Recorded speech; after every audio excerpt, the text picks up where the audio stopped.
Jacqueline,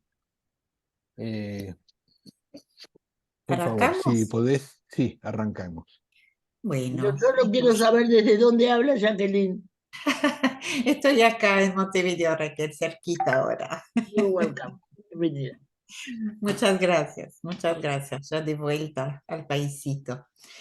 Y bueno, inaugurando justamente con esta actividad mi retorno y mi participación en ese grupo tan querido de Diálogo a la Deriva, que se une con la actividad científica de AOPCB.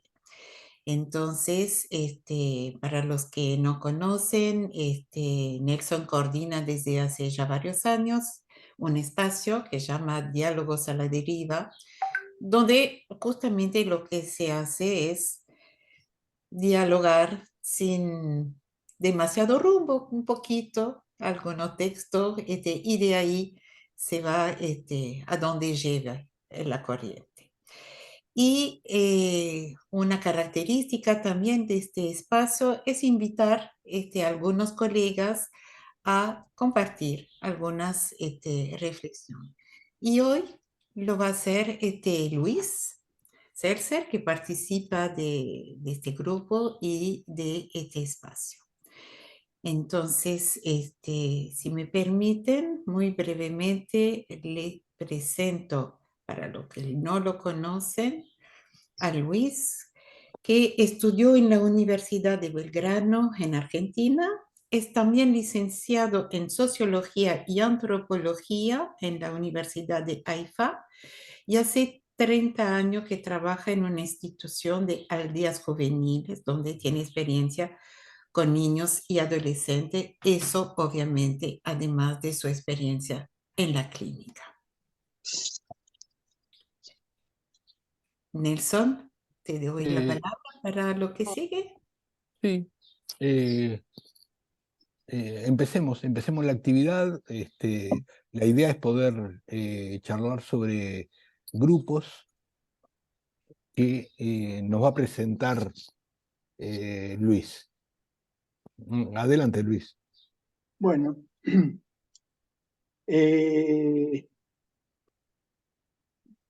a este espacio, bueno, a lo que voy a traer hoy, lo titulé Pensando en colectivos donde la identidad es difusa y la actividad es muy visible. En el mes de mayo encontré en YouTube la presentación de un trabajo de Pablo Huppert, realizada en Ableva. Huppert tituló esta exposición Un nosotros sin identidad, posibilidades en la incerteza. El nombre de esta disertación me despertó mucha curiosidad. Pensé que puede ser una nueva forma de pensar y aprender los colectivos, los grupos. El tema de las agrupaciones, colectivos con una definición no muy clara y difusa, era una situación muy candente para mí en lo personal y lo social. Les recuerdo que en esas semanas, estaba muy atento y activo en las actividades de marchas, protestas y manifestaciones que se desarrollaban en Israel. Yo vivo en Israel, para los que no me conocen. Decenas y centenas de ciudadanos salían a las calles. Era un fenómeno realmente particular, teniendo en cuenta que los colectivos eran muy diversos. No tenían un liderazgo político definido. No pertenecían a ningún partido político. La heterogeneidad de los integrantes era asombrosa.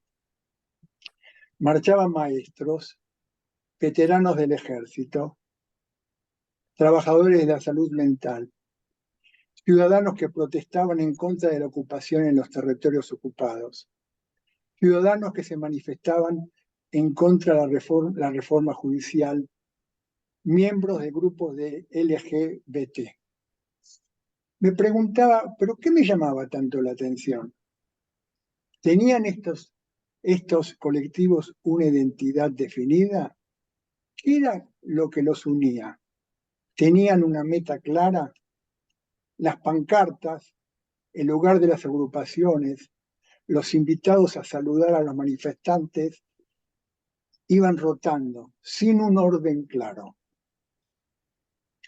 El video de Huppert, ahí también pueden encontrarlo también en Lobo Suelto, después les voy a mandar el enlace, me permitió acercar a estos fenómenos de los colectivos de una nueva forma.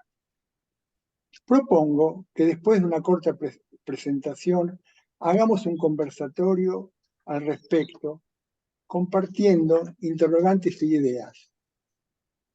Huppert nos cuenta detalles de algunos colectivos. Les propongo que mientras hablo, si el material los conecta con algún colectivo conocido, me pueden interrumpir y lo traigan al conversatorio. Empieza Paulo Huppert contando de un colectivo que se llama La Huerta de Berazategui. En un terreno desocupado, sin rejas ni alambrados, se le ocurrió a unos vecinos aprovechar el sitio para armar una huerta. Una vecina contaba, hay mucho más que rúcula y zapallitos. En este colectivo participaba un adolescente que tenía pensamiento suicida y en su participación en la huerta se fue sintiendo mejor. Una señora mayor que había sido muy activa en un principio, cuando sus fuerzas mermaron, siguió participando y se iba conectando con el grupo, cebando mate a los vecinos. Era muy notable que se iban desarrollando y forjando vínculos intensos. El objetivo explícito era trabajar en la huerta, más la actividad conjunta, el compartir, despertaba una gama de afectos intensos que acompañaban la actividad de los horticultores. Pasemos a un segundo colectivo. Huppert lo llamó Paren de matar a nuestros pibes. Este fue un colectivo de docentes en Rosario, en el barrio de Ascuénaga. Ahí lincharon a un pibe. Este adolescente, llamado David, fue acusado de ser un motochorro. La prensa y las fuentes mediáticas lo habían tildado de asesino y delincuente. Los docentes de la escuela empezaron a indagar lo ocurrido. En este trabajo empezó a aparecer otro adolescente. No es ese adolescente que aparecía en los diarios o en la televisión. David era otro, y no un motochorro. Los profes y los alumnos empezaron a armar una nueva biografía de David, que fue presentada también a los tribunales. El clima en la escuela con respecto a David y el entorno social fue cambiando. Y así fueron ampliando la actividad en este barrio periférico, incluyendo a otros adolescentes.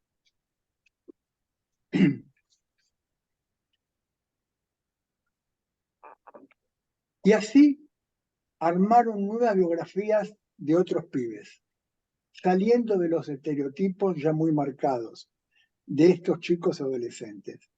Dice Huppert, el objetivo explícito de estos docentes era devolverles su humanidad de los adolescentes, pero había un efecto importante sobre los docentes, que era restablecer el rol docente. La prensa, al mencionar a los pibes, tachándolos de delincuentes, también tachaban y denigraban a los educadores, padres y madres. Fue así muy importante el efecto de validación de su rol docente. Puedo cortar acá o puedo traer otra cita que le voy a pedir a Raquel que lo lea.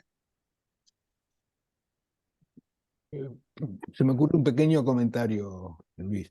¿Sabes que me hiciste acordar que hace algunos años vimos un texto de Didi Uberman, que es un curador, filósofo, pero presentó eh, en, en Francia y en Argentina una exposición sobre sublevaciones. Ujú.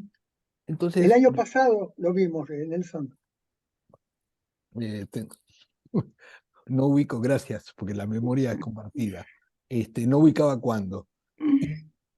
Y, en base a lo que vos decís, es decir, tenemos una idea de grupo en relación a algo instituido para lograr un propósito. Me parece importantísimo cómo dar una valoración a instancias grupales. En este caso, Didi Uberman insistía en exponer y acercarse a grupos que se habían sublevado, pero no habían conseguido un fin, la revolución, no habían cambiado esa situación. Entonces me vino a la cabeza en cómo tenemos un sistema de valoración basados en la eficacia, o una finalidad, en donde los fenómenos grupales se miden a veces exclusivamente en esos parámetros, ¿no? De si consiguieron, si un grupo terapéutico es terapéutico y consiguió ese fin, ¿no? Y entonces se deja de lado fenómenos, experiencias grupales. Por ejemplo, que me llamó la atención esto de que cuando hablamos, la manera de hablar de los motochorros, o ya queda sumamente claro que un destino posible es el que muera. Y entonces esa manera de hablar nos desvincula con la situación, con la historia, con la familia. No, bueno, está, o sea, queda cerrada en la valoración, y por lo tanto no nos permite acercarnos a, eh, a tener otro tipo de experiencia. Ese es este, un comentario.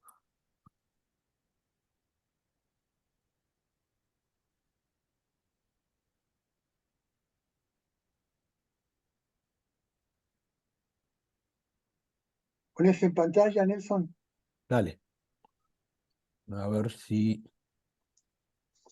pongo en pantalla. No, yo tampoco. Esperen un poquito porque no sé qué es lo que... Que no aparezca una receta de cocina, Nelson. Bueno, ahí. Puede aparecer cualquier cosa de las cosas que tengo abierto. Eh, Raquel, por favor. ¿Eso es lo que querés que lea? Bien. Cita Sí, 1. Bien. sí, eso. Paso a otro colectivo, que es el colectivo Sol del Sur, que no es un bachillerato popular en el barrio de Soldati, en Cava. En Es, es- ¿Qué es? ¿Qué es? ¿Qué? ¿Qué ¿Qué es dije? qué es? ¿Y yo qué dije? Que no es. Ah, ya empecé mal. Que es Bueno, un bachillerato popular en el barrio de Soldati, en Cava. En este estuvo 5 años como docente de historia, porque mi título es el de historiador. Ahí hubo un diagnóstico, es un diagnóstico que pertenece a la educación popular de toda Argentina, que es que hay muchos adultos sin secundaria. En el censo de 2010, no sé en el del último año, en el censo del 2010, más de la mitad de los adultos no había hecho la secundaria. Más de la mitad. Más de la mitad de los adultos no había hecho la secundaria. Entonces, un grupo de docentes fuimos a Villa Soldati, donde tampoco había una oferta de escuelas secundarias para adultos, a abrir este bachillerato popular para jóvenes y adultos. Ahí, bueno, la escuela logró funcionar. Para mí es muy interesante que a 15, 20 profes se les ocurra abrir una escuela secundaria y que esta escuela no venga decretada por el Ministerio de Educación. Es un caso de autogestión. Pero bueno, lo primero que tengo que decir es que la escuela funcionó desde el 2014, hace 8 años que está funcionando. Tuvo ya varias camadas de egresados con un montón de dificultades. Cursa gente que tiene un montón de dificultades para sostener la regularidad de ir al colegio o de estudiar en la casa. Bien, pero nuevamente lo importante no es el objetivo explícito, no para mí. Si queremos pensar lo colectivo, lo importante es el efecto sobre los mismos profes que autogestionaban esta escuela, o la autogestión todavía, quizás digo autogestionaban, porque yo ya no soy profe de esta escuela. Ahí la habitual soledad del profesor que entra a un aula y se va y está solo frente al curso, es una soledad que se ve acompañada, porque allí se enseñan parejas pedagógicas. Se intenta en estas escuelas de que haya 2 profes frente a cada curso, en cada materia. 2 profes frente a cada curso en cada materia. Pero esa misma pareja, y por la imprevisibilidad que tenían el grupo de estudiantes, el yo de cada uno, se veía desbordado. Había una desidentificación. Al mismo tiempo, uno se sentía parte de algo sin que hubiera un rol, digo un rol fijo. Uno o una era parte, pero el todo no le asignaba una parte fija, porque en las asambleas mensuales donde se reunían todos los profes, había muchas veces una reasignación de materias que se charlaba según si hacía falta una pareja pedagógica en primer año, en qué era más importante que en el último año. El bachillerato duraba 3 años y no 5. Entonces, para no dejar solo a un profe frente a primero, una profe iba hacia allí desde otro año o desde otra materia. Estaba diciendo que en el bachillerato popular Sol del Sur aparece también un afecto entre los compañeros que nos llamábamos entre nosotros compa. ¿Qué quiere decir en esta situación compa? Porque por ahí no éramos amigos, por ahí tampoco teníamos las mismas ideas políticas, por ahí tampoco teníamos las mismas ideas, ni siquiera sobre qué debía hacer la educación popular en Villa Soldati. Y sin embargo, éramos compañeros de una tarea, de un hacer, de una actividad. Acá lo común, como en todos estos colectivos, se sostiene en una actividad y no en una institución. Bueno, Citado. no, después seguimos.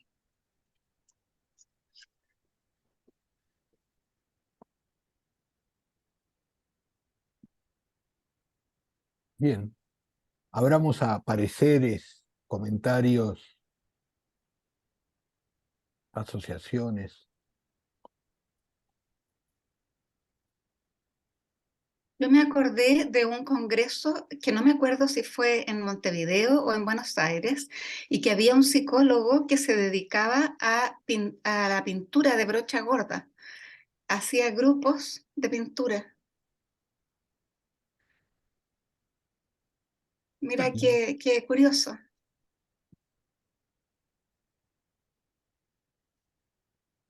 Como una actividad dentro del Congreso. No, como la actividad que él hacía en general. Y entonces él era alguien muy interesado en los grupos y hacía grupos de ese tipo, en que había una actividad que era pintar. Pintar casas, pintar cualquier cosa que cayera de trabajo. Y entonces funcionaba este grupo. No me acuerdo si él era argentino o uruguayo, no me acuerdo.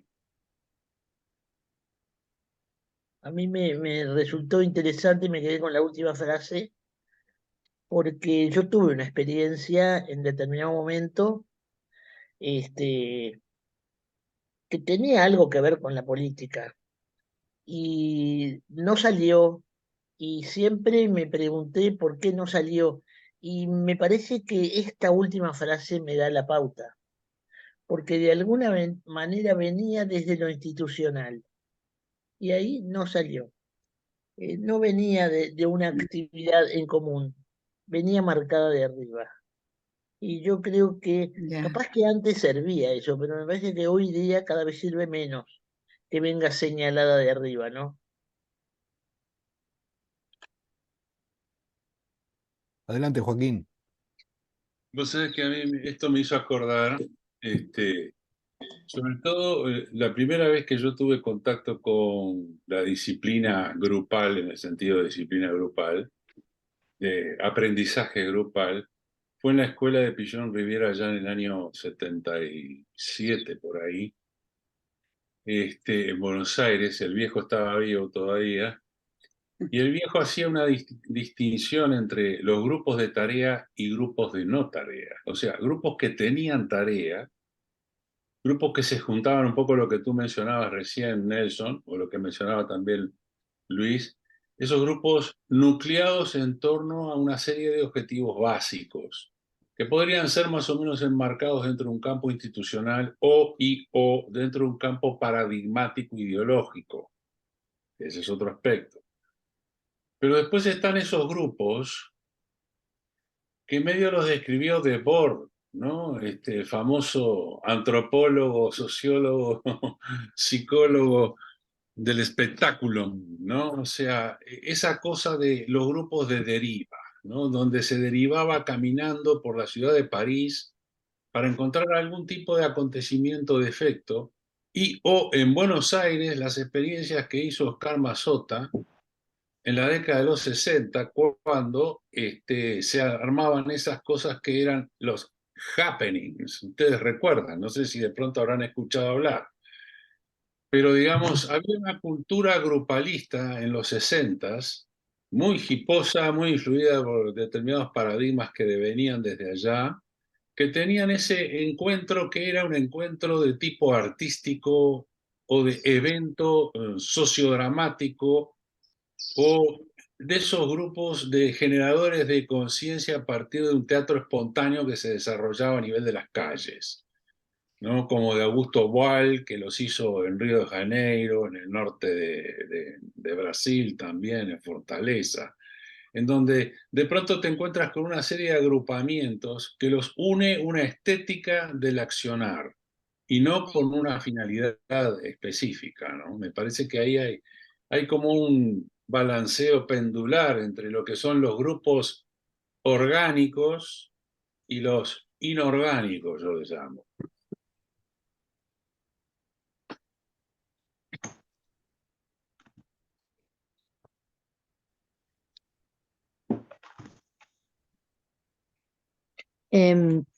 Hola, buenas tardes. ¿Cómo están? Hola. A mí bueno, primero tengo el gusto de conocerlo a Pablo Pert y a través de Pablo lo escucho a Ignacio Leukovich, también los dos historiadores. Y Pablo tiene en sí las afectaciones en relación a la obra de Ignacio, ¿no? De Ignacio Leukovich. Y bueno, está pensar sin Estado todo el tiempo, ¿no? Pensar sin Estado, hacer sin Estado, hacer sin institución, en el sentido que, bueno, también esto que traías, Joaquín, me trae a Janine en relación a que, bueno, ella fue en su juventud la secretaria de Pichón durante años, en institución de Pichón, y ella contiene en su obra estos hilos, cuando ella hace la diferencia entre grupos que se constituyen a predominio de la solidaridad o a predominio del racismo, ¿no? Entonces, cuando plantea predominio de la solidaridad, plantea que es en relación a algunos problemas que hay que ponerse a trabajar en conjunto en relación a esos problemas, ¿no? Y que el grupo se mantiene ligado a partir de esa tarea y después se deshace, no se instituye, ¿no? Son, claro, son formas de poder hacer con otros bien diferentes. Sí, eso.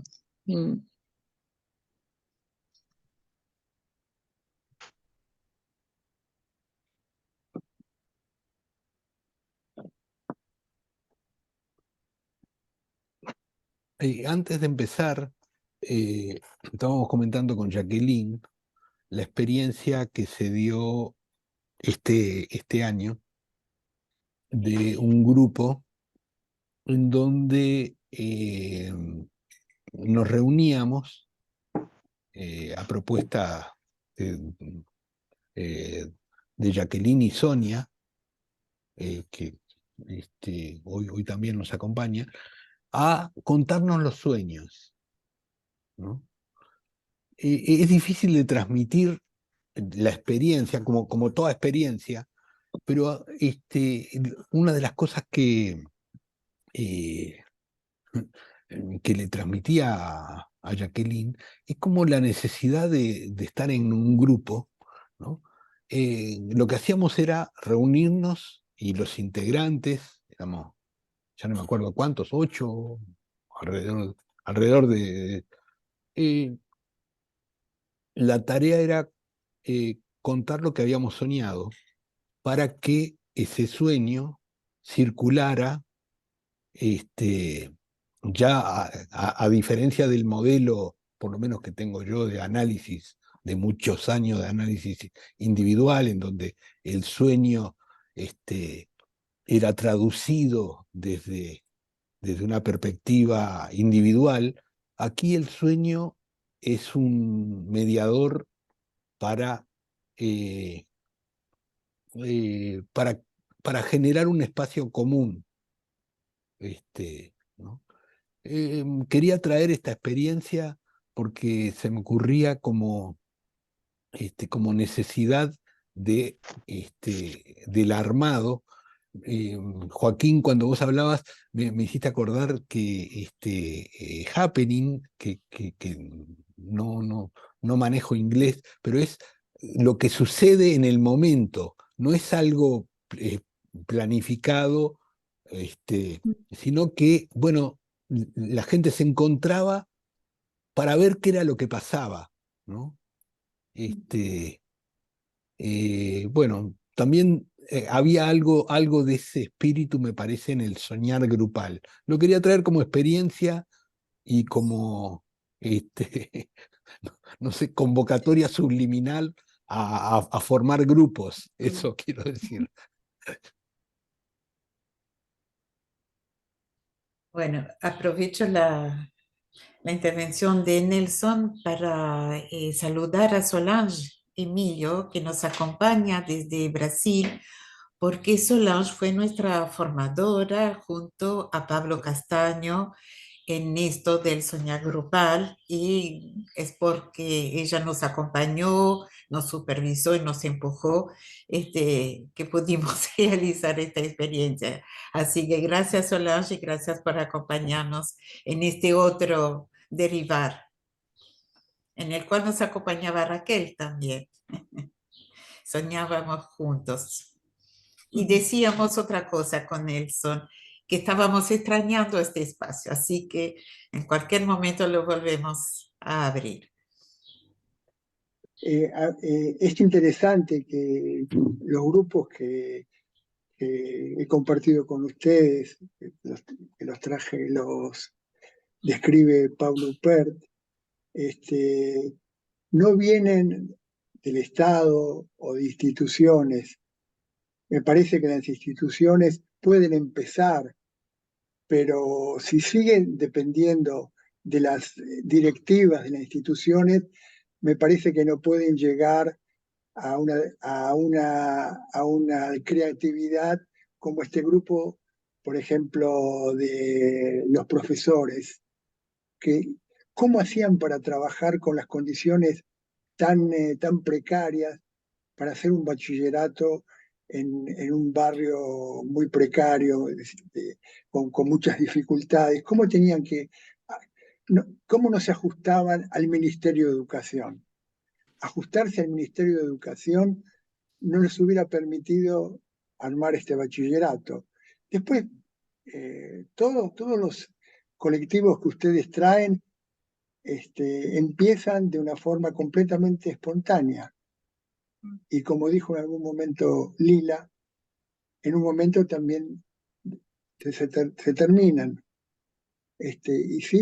O sea, por ahí saben cómo comienzan, pero no se saben cómo terminan. Y me parece que eso es un punto muy importante. Hay algo en la institución que limita muchísimo y no permite que la gente sea creativa. Yo creo que realmente hay muchísimos ejemplos, se me venían acordando ahora, ¿no? Esa cosa que tenemos en común, no sé si se puede llamar en común, ¿no? Pero yo me acuerdo que en el grupo de sueños a mí me recordó mucho los sueños que tenía la gente antes de la Segunda Guerra. Antes de la Segunda Guerra, habían sueños de desastres y de catástrofes. Curioso, no es tan curioso, ¿verdad? Pero alguien recogió esos sueños y bueno, y allí no hubo grupo, ¿no? Pero algo se sucedía. Creo que se llamaba Pérez, justamente un psiquiatra que recoge los sueños antes de el ascenso de Hitler. Y una caracterización era que en muchos sueños se repetía la falta de una pared, como si tuvieran el acceso inmediato a un lugar público que estaba vigilado.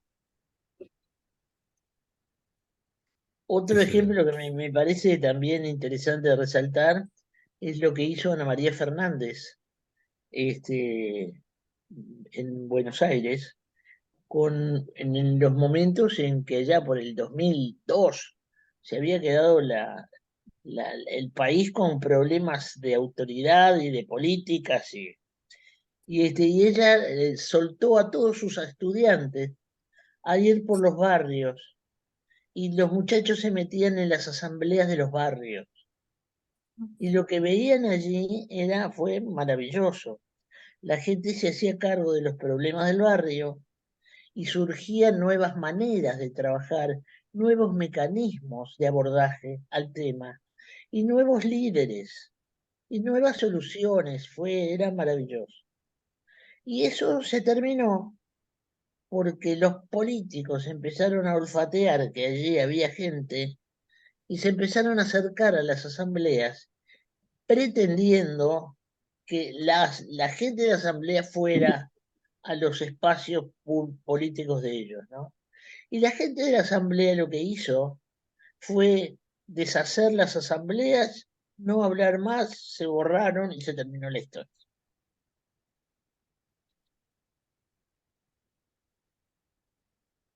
Nelson, hay algunos comentarios en el chat, si los querés compartir. Dale, dale. Mirta No. dice, soñar reunirnos. Sonia dice, nos buscamos motivos de encuentro cuando encontrarnos es el motivo. Me parece muy lindo eso, Sonia. Y Bettina dice, sí, así me sumo al soñar grupal. Te esperamos, Bettina.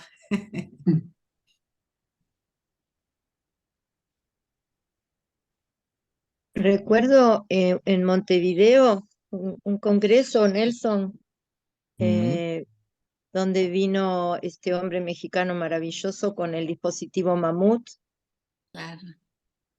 y trabajamos ahí en el Mamut y que bueno, uno de los pasos hacia donde nos iba conduciendo el dispositivo era compartir los sueños en el sentido de después realizarlos grupalmente y transformarlos, ¿no? Dramáticamente. Y bueno, sí, el tema es soñar en comunidad, ¿no? Ailton Krenak nos trae eso, ¿no? Él es amazónico y es chamán también, aparte de ser filósofo. Y entonces él plantea en relación a otra relación entre realidad y sueño, plantea él, porque aparte parte de la idea de que el soñar siempre es de la comunidad, ¿no? No el Krenak, él se llama Krenak por la etnia Krenak. Él es claro. Ailton Krenak, como todos los Krenak de su comunidad. Entonces él plantea que el paso de la realidad al sueño y del sueño a la realidad es mucho más llano, ¿no? Plantea que salir del sueño y entrar en la realidad y viceversa es una construcción que si se vive en otras condiciones, eh, hay algo así como un pasaje mucho más fluido y que genera un flujo de transformación sinérgica, ¿no? Claro, es otra manera de vivir y genera otra manera de soñares y claro, obviamente genera otros inconscientes, ¿no? Eh, Otra modalidad. Me hacían acordar a eso. Mm, mm. Lo que se me había quedado en el bolsillito, sin decir, es hablar de Spinoza, porque y ahí me pueden auxiliar, yo me acuerdo demasiado, pero me pueden auxiliar acá compañeros que hemos trabajado con Spinoza, porque Spinoza habla de de la comunidad, de una comunidad que va a salir para armar la política. Y a mí me quedó ese capítulo para ver cómo juega Spinoza con ese concepto de que la política, política comunitaria, digamos, tiene que salir de la propia gente de la comunidad. Y ahí tenemos, confieso que me faltó ese capítulo, pero me parece que ahí hay mucho para decir. Mm. A ver si alguien se anima, Diego, Diego, Comentar me diste pie para comentar una cosa, Raquel. Eh, dale. Primero, pensar si estos colectivos no se agrupan para, en cierta forma, en función de una afección, en términos pinocianos, que no tiene que ver con el cuerpo individual, sino con un cuerpo, eh, no sé, más amplio. Viendo que la definición de cuerpo de Spinoza es hacia el infinito, ¿no? O sea, tienen que ver con las afectaciones. Entonces, bueno, no tiene que ver con un campo que se abre a partir de una afectación y que en tanto esa afectación eh, en cierta forma se resuelva, eh, bueno, pierde el sentido de la identidad de ese cuerpo, ¿no? Eh, Ese es un punto. Creo que este camino, o por lo menos cuando leí la convocatoria a la charla, a mí me llevó a pensar en el tema de los colectivos abiertos, que se presentó un libro en OPCB de unas colegas de la APPG que tenía que ver con este tema de los colectivos abiertos, a partir de una deriva del trabajo con el vínculo fraterno, pero desde el punto de vista social, digamos. Ese era uno de los aspectos. Lo fraterno en tanto legalidad que se arma entre pares y no a partir del modelo de psicología de las masas. Entonces, bueno, ese es uno de los comentarios. Después, creo que en ese libro ellas trabajan a partir de algunos colectivos feministas, eh, de, de cómo esos colectivos de cierta forma reunían a gente que venía de distintos lados para responder a algunas situaciones concretas. Hace poco, creo que ayer hubo una alerta feminista por un femicidio que reunió a un montón de gente que viene, yo qué sé, gente que se siente convocada porque falleció un familiar de esa manera, gente que viene de la militancia, bueno, de distintos lugares, y se producen en encuentros y producen intervenciones bien concretas. Y después el otro comentario es en qué espacio, o lo que pensaba es, en qué espacio se dan estos procesos colectivos. Y fundamentalmente creo que son en los espacios públicos, por lo general, o en espacios privados que dejan de serlo. Hace poco estaba viendo un documental de Paco de Lucía. Entonces, los tipos de repente abrían una casa y empezaban a tocar flamenco y la música salía del espacio de la casa y captaba a otro. Y los tipos empezaban a llegar a la casa y se iban plegando desde a tomar vino hasta a bailar, hasta hacer palmas, y se armaba o sea, ese espacio privado ya perdía esa categoría a partir de que la música, bueno, va más allá de las ventanas, no sé cómo decir. No sé, me pareció interesante, me llevó algunos recuerdos de la adolescencia, donde a partir de sentarse en un muro con una guitarra y un tambor, se armaba, caían otros músicos y se armaba una especie de jam, capaz que parecido al happening. El happening, sería la traducción, sería ocurriendo, porque ni siquiera es lo que ocurre, sería ocurriendo. O sea, hay algo ahí, una praxis, si se quiere. Bueno, eso, dejo por ahí. Nelson, ¿puedo seguir un poquito más? Adelante, adelante. Y también hay otra cita interesante en relación a la intimidad pública, que es una cosa también muy interesante. Huppert hace una diferenciación importante cuando señala que estos colectivos se dan entre iguales y no entre pares. Para definirlos como pares, tiene que haber un tercero del cual los pares somos pares. Estos colectivos, estos nosotros, no tienen un tercero que sea referente o un tercero que sea el Estado o una institución que los mande organizarse y hacer.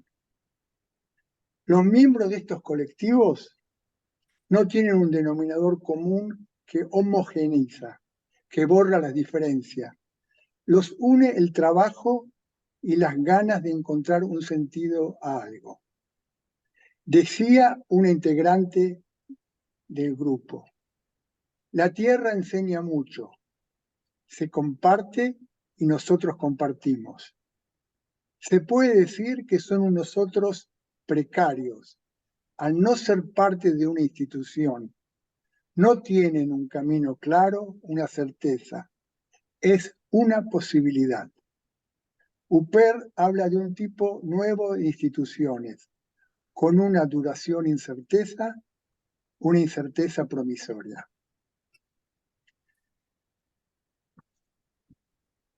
Hay un párrafo muy interesante que me gustaría que Raquel lea, que habla un poco de la intimidad pública. porque la intimidad que se da en los colectivos es muy especial. La cita 2, Cita 2. Sí. Poner un poquito más arriba, Luis. sí, Ahí va. está. Pero la tesis más fuerte sobre estos colectivos que quiero decirles es que crean una intimidad pública. François Julien, el famoso sinólogo francés, en 2016 publicó en Argentina un libro que se llama Lo íntimo, donde no hace sinología, sino que... ¿Qué es sinología, Luis? En los estudios de China, me parece. Sí, el estudio sobre la cultura china, China. sinólogo. Bien. Él Bárbaro. es sinólogo, sí. Disculpen la interrupción. No, pero es algo interesante, Raquel, porque Julien cuenta en alguno de sus libros que él decidió estudiar sinología buscando la referencia más lejana posible a Occidente, para poder Claro. deconstruir su manera de mirar. Entonces se Impecable. hizo sinólogo, sí. Bueno, publicó el libro Lo íntimo, donde no hace sinología, sino que desarrolla una singular y utilizable para nosotros idea de lo íntimo. Cuenta de una novela de Simenón, donde una pareja se conoce el día de la invasión de los nazis a Francia en 1940. Ese día empieza un éxodo de franceses hacia el norte. Por un lado, se sumen los niños y mujeres, por otro, separados físicamente los hombres. Así, el protagonista de la novela de Simenón queda separado de su esposa y sus hijos, pero en un momento, en el vagón donde él va, se sube una mujer. Con esa mujer empieza una conversación y a la noche, en el vagón atestado, se acuestan como pueden y para dormir y terminan teniendo relaciones sexuales. Julián dice, más o menos, en ese momento se crea una intimidad entre ellos, en medio del anonimato de ese vagón, donde nadie se conoce y donde van todos atestados. ¿Y qué quiere decir que se cree una intimidad? Él dice que es que se crea un interior, donde hay puro exterior, crea la posibilidad de un retiro relacionado con un compartir. Es decir, estos dos se retiran de la pura exterioridad o de la pura intemperie que había en ese vagón y aparece un compartir. Ese íntimo crea la posibilidad de compartir sin homogenización previa. En lo íntimo, mi interioridad está en el otro y su otredad está en mí, dice Julián.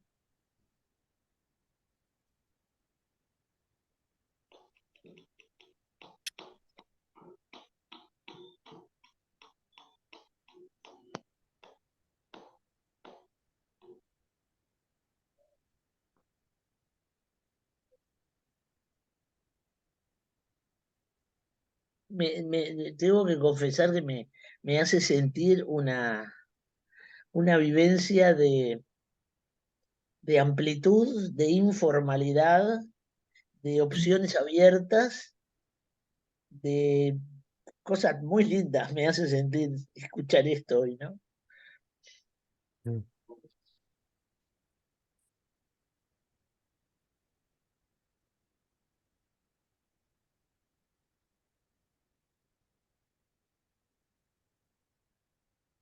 Por lo pronto los espacios no están definidos de antemano.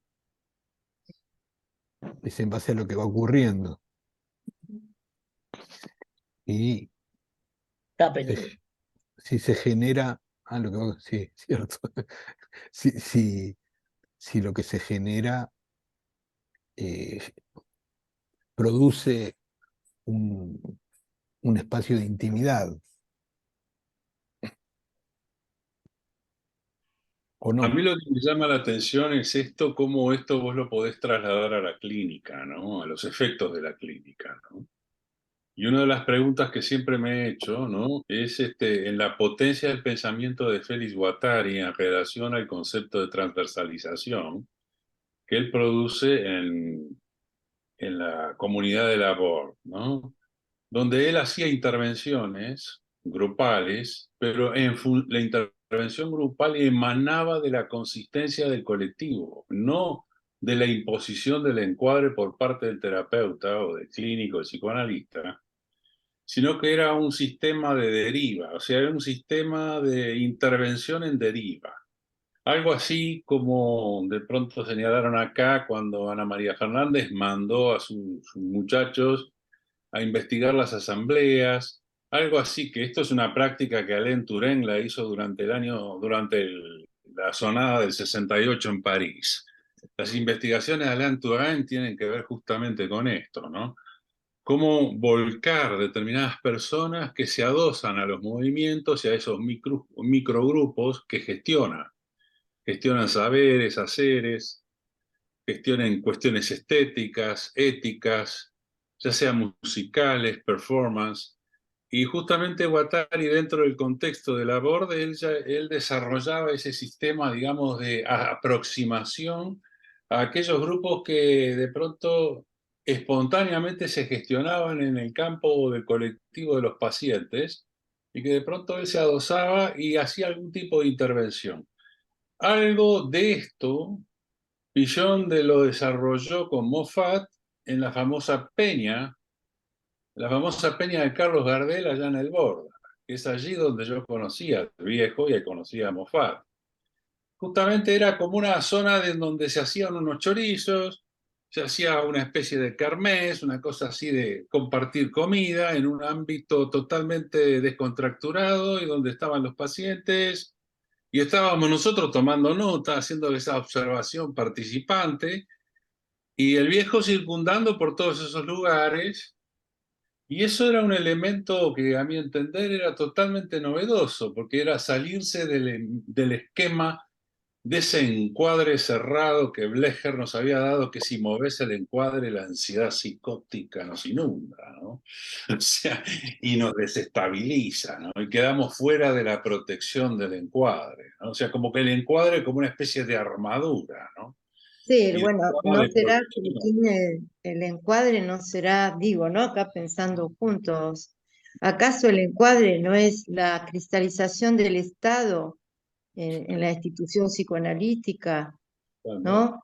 Por ejemplo, Moffat lo que había armado clínicamente era el bancadero, ¿te acordás? Claro, por Bueno, supuesto. claro, era un dispositivo que se corría de la captura de lo que se llamaba encuadre, por cómo funcionó, no era que cambiaba un encuadre por otro, no, era una línea de fuga de lo que se había planteado como encuadre. Entonces el flujo de la circulación de la energía vital producía otros recorridos, ¿no? Completamente distintos. Sí. Mm, mm. O produce, porque eso lo podemos construir nosotros. Eso no es algo del pasado o de Moffat. Eso está disponible para que nosotros trabajemos por ahí. Armemos eso, digamos, ¿no? Bueno, la Hagámoslo. experiencia que tú acabas de cantarnos hace unas semanas, esa experiencia en la comunidad indígena y con todos los muchachos allá en el norte, tiene que ver con esa forma de trabajo. Claro, sí, es así. Y hay muchas, lo que pasa es que no se difunden. Yo cuando fue el fin de semana, el viernes, fui a un espacio donde se presentó un trabajo que está siendo llevado adelante hace 5 años, que están haciendo un grupo de fotógrafos en Vaca Muerta con la comunidad mapuche, donde, bueno, se trabaja en relación a una machi, que es la protectora del agua de un río que está siendo amenazado de una manera importante por, bueno, intenciones extractivistas. Bueno, entonces este grupo de fotógrafos hace 5 años que está con la comunidad. Y ahora, por ejemplo, para el día 30 de noviembre va a venir la Machi y vamos a hacer una reunión con ella. Entonces, ahí se está armando algo. Ahora están armando una película también, ¿no? Aparte del trabajo de la investigación fotográfica, que es de Pablo Piovano, que él también hizo investigaciones sobre los daños del glifosato, ¿no? Bueno, él se dedica a este tipo de fotografía.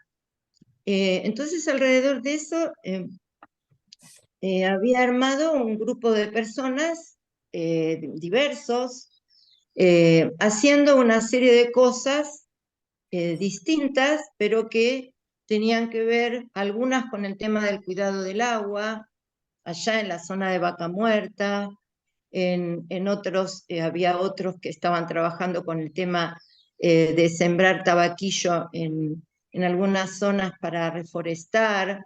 Ninguno de estos emprendimientos tenía que ver con cuestiones del Estado, con, digamos, programas del Estado, eran todas iniciativas autónomas.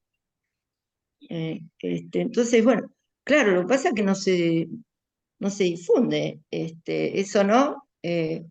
Una vez con unos amigos, alguien decía, habría que hacer un diario de buenas noticias, porque, ¿no? Claro. Como que quería crear otras redes de medios, porque estas cosas, ¿no? El mal difunde cosas para generar miedo, ¿no? Sin la Sí. menor duda. Lo Sin que la pasa menor que, duda.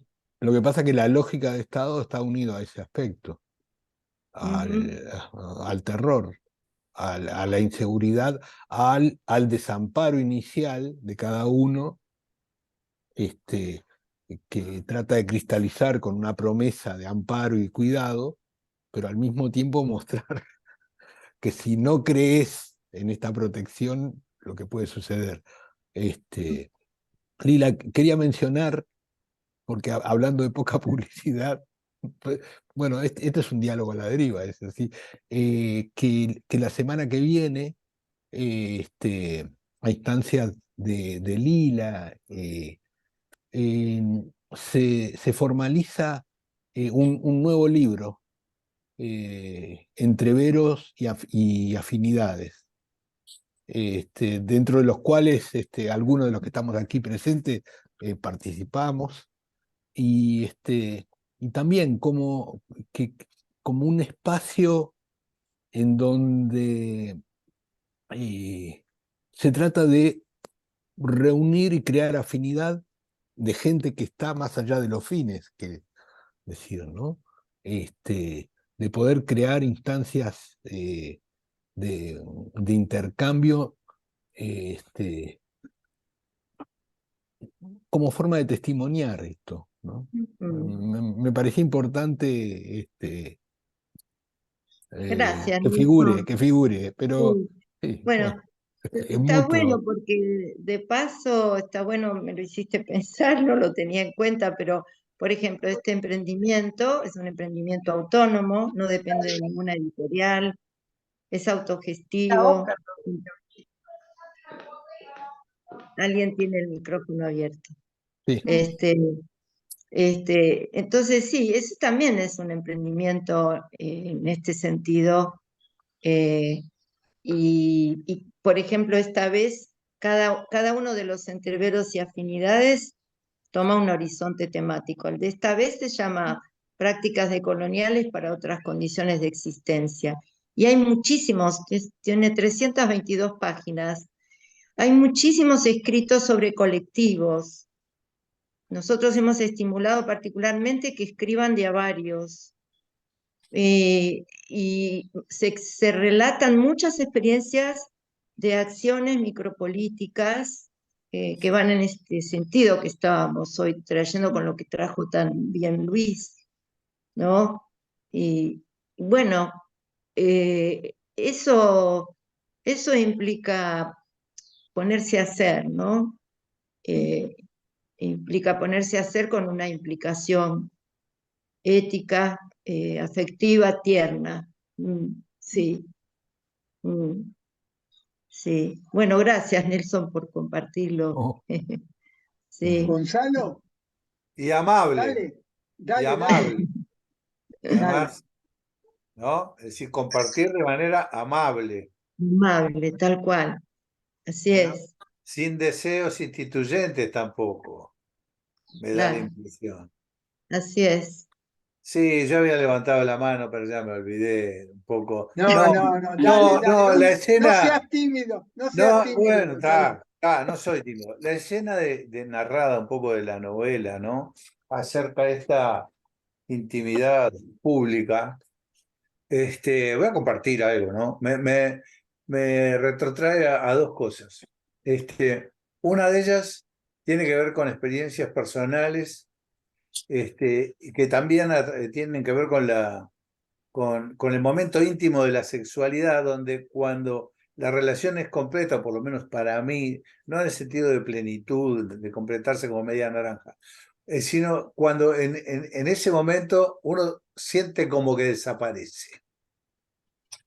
Eso es lo que me parece que narra este hombre también, donde no hay singularidad, no hay yo y el otro, sino que hay un alter que se nos escapa y está en ese entre.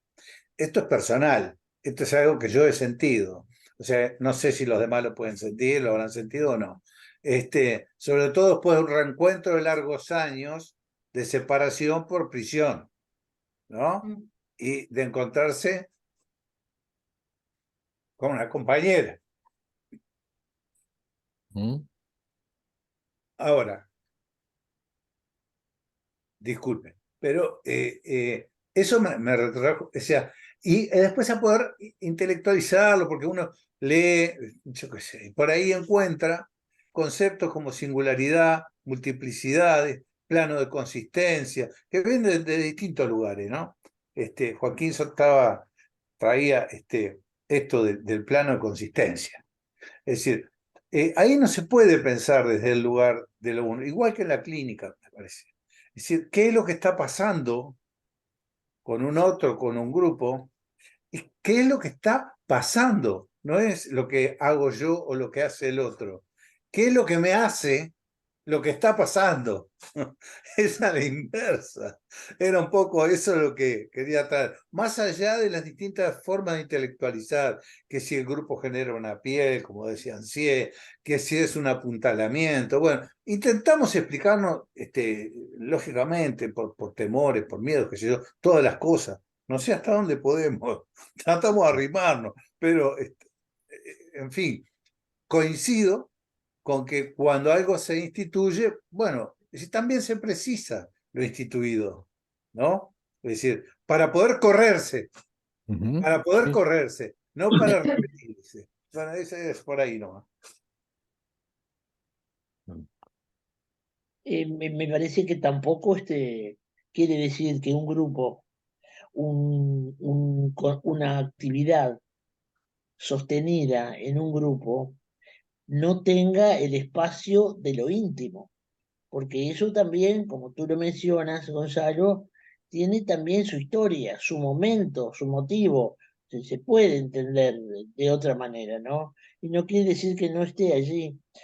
Yo me quedé pensando cuando tú decís, Joaquín, que los bordes y los límites de los contratos terapéuticos, para que uno no enloquezca, yo pensé, bueno, ahora como estamos todos locos, no precisamos, pero cuando me pensé eso, estamos todos locos, y eso me llevó a mí a este asunto del todo vale, que se vuelve tan caótico en nuestro mundo, ¿no? Y también pensé que me parece muy importante, me pareció diferenciar bien claro estos grupos que se sostienen por la actividad del interés de cada uno, diferenciarlos bien claro del todo vale, que es un eco que no, tenemos hoy día, hay que tener cuidado, ¿no?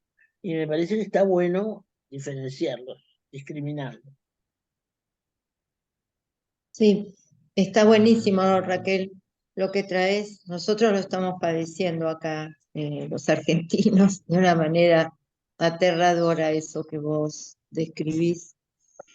Pensaba también en lo que antes traía Joaquín de Guattari, cuando él en el último libro, Caosmosis, él ya después muere, cuando él plantea caosmosis, que es este movimiento, caos, cosmos, caos, cosmos, ¿no? Cosmos sería esto que traía Raquel, que no es sin estabilidad, sin armar una estabilidad. El tema es que tiene que ser transitoria, como el armado de los grupos que plantea Janine y Pichón, que es que se tienen que organizar hasta que llega el momento en que es bueno que se desarmen, ¿no?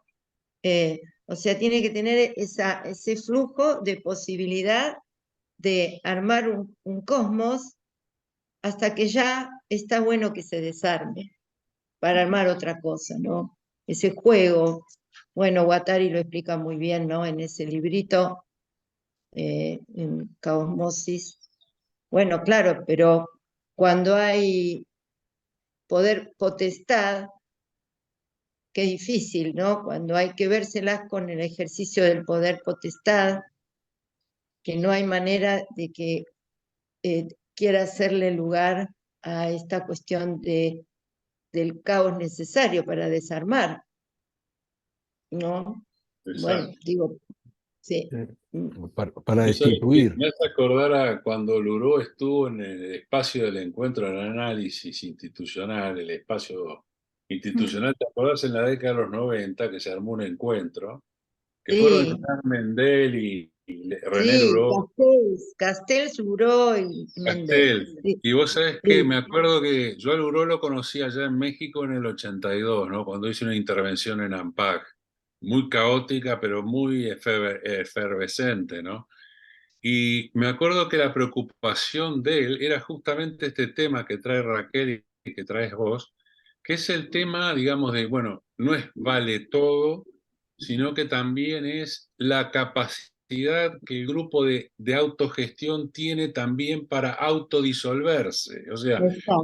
hablando de la disolución, ¿no? O sea, del efecto de pronto decir, Sí, bueno, ¿cuándo es que cae? ¿No? O sea, como un sí, elemento, digamos, que siempre lo mantuvo en vilo a él, porque mucha gente le exigía, vamos a hacer la asamblea institucional, ¿viste? Que estén todos y cualquiera puede decir cualquier claro, cosa, ¿no?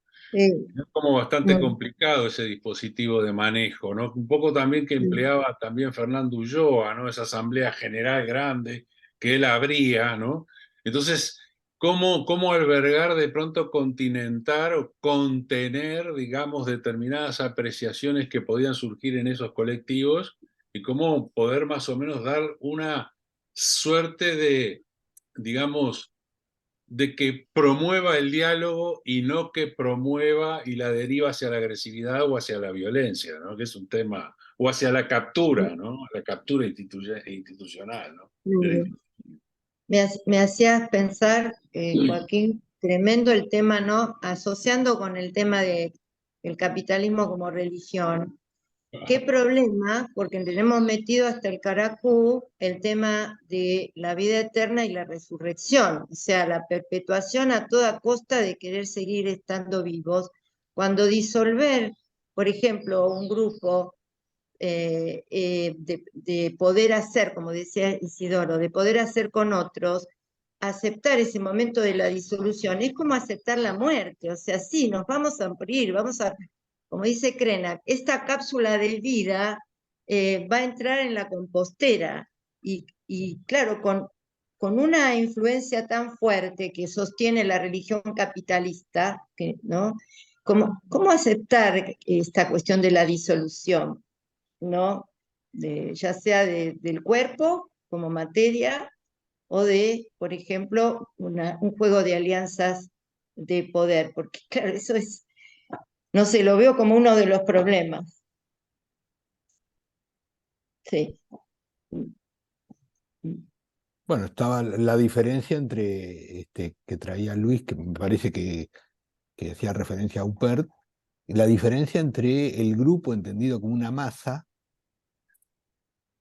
agregaría como funcionando con una lógica establecida, con una lógica que estimula los fines, que está tercerizado en el fenómeno de masa por un ídolo, por ejemplo, a la producción y cómo pensar, no lo sé, en base a lo que traen Joaquín y Lila, cómo pensar si hay una forma de producción que contiene lo destituyente, digamos, lo, lo que no vuelve de una única manera a consolidar de que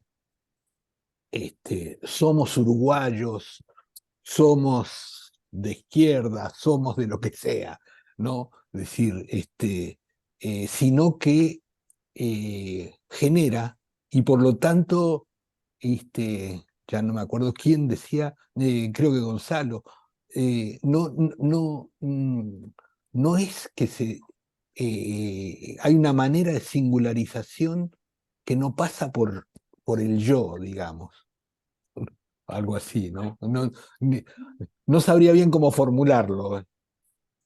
La disolución de una identidad que tiene que ver con el individualismo, o sea, que está atravesada por una civilización donde hoy estamos plantados de que parece que la idea es mía y la tengo que defender. Y si pierdo esa idea, me están atacando personalmente, por ejemplo, ¿no? Es decir, la imposibilidad de pensar en disolución, siendo un alguien, no siendo sin firma.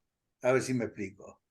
No sé si queda No, claro. la identidad, un grupo que no se basa en lo identitario. Y que muchas veces cuando no se basa en lo identitario, empiezan a surgir rasgos que uno no tenía siquiera conciencia de ellos. Me parece que ese es el momento del descubrimiento y de la creatividad que, bueno, ahí cada cual tiene que encontrarlo, ¿no? Pero se escapa. Yo tomo, por ejemplo, este grupo, ¿no? Que nos miramos por las cámaras, ¿no? Algún día nos juntaremos, ojalá. Es un anhelo. Pero digo, uno puede pensar en voz alta. ¿Por qué miércoles puede pensar en voz alta sin tapujos? Porque no, es decir, ¿cómo perder el miedo a la exposición y al decir algo que esté equivocado para no ser juzgado? Para no ser el yo condenado al cadalso, a ver si me explico, ¿no? Sino que estoy cogestionando, coproduciendo, se me escapa porque lo que yo traigo tampoco es mío. No tengo la propiedad de lo que me viene. Lo que sí de repente hay una singularidad en la cual confluyen. En otros confluyen otras cosas que vienen de antes y que se generan novedades, pero no soy propietario de nada tampoco. Me parece que el sistema extractivista está apoyado, y lo tenemos nosotros, en esto del sentido de la propiedad y de la identidad, y la propiedad de mi identidad. El Perdón. asunto, che, Gonzalo, es el yo no soy yo, no es que yo soy yo. Y es toda aquella otra cosa de que el otro me constituye también, ¿no? Nos constituimos en el grupo nos constituye. Luis, Y el amor, la amabilidad. Vuelvo a la cita, vuelvo a la está cita del libro, vuelvo a la cita del libro, porque ahí uno se disuelve en el otro. No, es decir, no se disuelve en el otro, hay otra cosa. Estamos en la hora. Luis, ¿querés decir algo? Bueno, quiero agradecerles mucho por la participación. Y yo en este grupo, aunque soy extranjero, me siento siempre muy bien, y es para mí este grupo una referencia muy importante. Así que les agradezco muchísimo. Gracias. Gracias a vos, Luis. Gracias a vos. Bueno, eso que Lindo, acaba de gracias a decir todos. Luis, creo que merece otra mesa redonda. ¿Quién es extranjero acá? ¿Quién no lo es? ¿Qué es eso de ser extranjero acá? Sí, claro. Creo que eso merecería otra charla. A veces sí, a veces no. Claro, Que claro. yo no soy yo, Luis, ¿viste? Lo único que Claro. podemos hacer es juntar un vino y una guitarra y encontrarnos. Bueno, yo voy, yo me puedo cruzar, yo me voy. Bueno, Muy Luis, te bien, esperamos. muy bien. Bueno, Hasta la un abrazo próxima. grande. Hasta la Chao, semana que que viene. estén bien. Buena Abrazo. semana. Besito. Gracias, Luis. Chao, Abrazo. chao. Gracias, Luis. Gracias a Abrazo. todos.